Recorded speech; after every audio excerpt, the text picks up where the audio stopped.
Difficulté pour mon orientation, il faudrait que vous m'aidiez. Est-ce que tu as commencé un peu à réfléchir? Est-ce que tu sais ce qu'il existe après le bac? Est-ce que tu connais un peu les différentes possibilités qui s'offrent à toi? Le métier de psychologue de l'éducation nationale, ce qui est fabuleux, c'est qu'on est sur plusieurs endroits à la fois finalement. On n'est pas implanté dans un seul établissement scolaire, dans un seul lieu.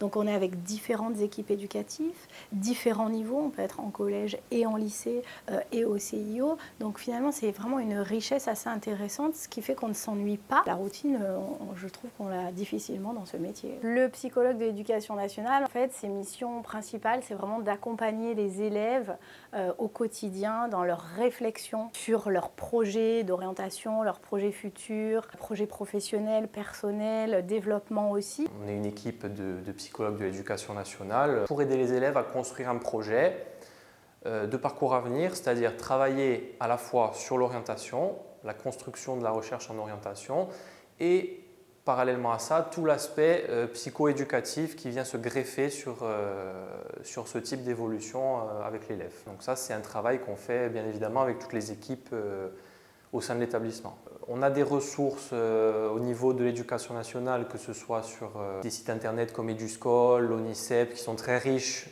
On a les outils de la psychologie aussi, donc on a des bilans psychométriques auxquels on fait appel très souvent pour travailler sur des orientations avec des élèves à besoins particuliers. Et on a bien sûr les ressources humaines qu'on a au sein de l'établissement, c'est nos collègues qui travaillent au quotidien dans les établissements qui nous apportent aussi un soutien et du conseil. On se réunit aussi, l'équipe de psychologues de l'éducation nationale, on fait des réunions régulièrement au cours desquelles on évoque les nouveaux dispositifs, les nouvelles circulaires et surtout nos ressentis et notre vécu et on échange vraiment, oui, il y a un échange de pratiques qui se fait.